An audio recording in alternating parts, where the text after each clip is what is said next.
Liver cancer causes about 700,000 deaths a year around the world. But researchers at Curtin University are investigating a way to detect the disease before it even surfaces. They've published a study in the prestigious journal Cell Genomics, which could save lives.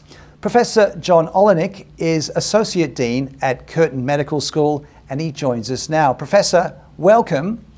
In this study, you discovered a genetic signature in individual patients' liver samples. Could you tell us more about that? Sure, I'll just give you a little bit of context as to why we're doing this. So, liver cancer itself is the second global commonest cause of years of life lost due to cancer. So it just sits behind lung cancer, so a very common cancer. Currently, if you get liver cancer, the mortality rate over 12 to 24 months hovers between 80 and 90%. And that's despite all the advances in treatment that we've currently made. So much better if we could find liver cancer before it's at a stage where it's advanced. And at the moment, only about 20% of liver cancers we find are curable, 80% are not. We do treat them, but nonetheless, that's the result. So we know that most people at risk for liver cancer either have cirrhosis of the liver, or patients who have fatty liver disease, even without having cirrhosis or scarring of the liver, are at risk as well. The problem is, if you think about fatty liver, about 30% of the population has a fatty liver, and about 1 in every 500 individuals in the community has cirrhosis. So finding which of those patients are going to develop cancer before they ever get there versus those that aren't is really the optimal way of pursuing preventative health care. Well, you've explained things very well. It is alarming, isn't it, the mortality rate? But what I'm really fascinated by is the technology. What technology did you use to identify the molecular fingerprint of thousands of genes, one cell at a time? All right, so we used a technique called single-cell transcriptomics, and we actually applied that to the nucleus of the cell rather than the whole cell, so single nucleus transcriptomics. And effectively what we did was we isolated thousands and thousands of nuclei from liver specimens from either animal models of liver disease and liver cancer, or humans who have liver disease or liver cancer. And then we analysed the gene expression profiles of each of those nuclei individually, and then basically created a map. We were able to, if you like, barcode each nucleus so we know where it came from and what type of cell it came from. And then after we'd analysed the genes, we were able to use the barcoding to create a map of where these cells were in the liver, what they'd been doing, and discovered that there's a profile of gene expression. Some genes increase in expression, others decrease in expression, that occurs and is enriched in individuals who will subsequently develop liver cancer. And in the animal models, that's liver cancer over a 6 to 12 month time frame. And in humans, it's years before they develop liver cancer. And not only were we able to show that this gene signature exists before the cancer develops, but in some really detailed studies, we were able to dissect out cells and specifically see whether the cells developing these abnormal gene signatures were also developing the chromosomal abnormalities that are evidence of undergoing malignant transformation.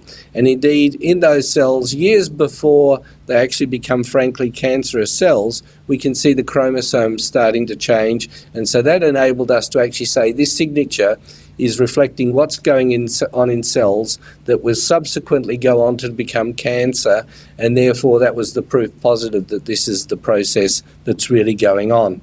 And so now where we are is at the point where we can say, well, if we've got tissue on individuals, we can predict who will and who won't develop cancer. But clearly from a patient and clinician perspective, it's much better if we could translate that to a blood test. And that's where this research is heading now.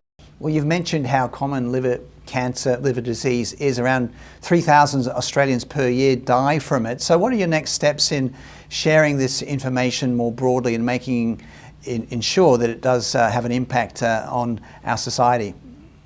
Yep. So basically, once the scientific publication is out in the public press, the knowledge itself will become more uniformly distributed. People such as myself, colleagues, research colleagues, other clinicians can make consumer groups and patients generally more aware of where things are heading. But from a research perspective, now what we're doing is applying for funding to the NH and MRC to take this research forward, to look for development of a blood test to translate this into a product that can be used out in the community. But to do that, we need to establish the accuracy, reliability, the reproducibility, and the relevance across the board. The good thing is this signature isn't just dependent on what type of liver disease you've got. Any liver disease that has the potential to cause liver cancer, no matter what caused the liver disease, manifests this signature, and particularly the most common form of liver disease, fatty liver disease. So therefore we think it's going to be highly relevant. Taking it a step further, is there a certain genetic makeup in the people who end up getting liver cancer? Is there a way to tell early on if you're vulnerable?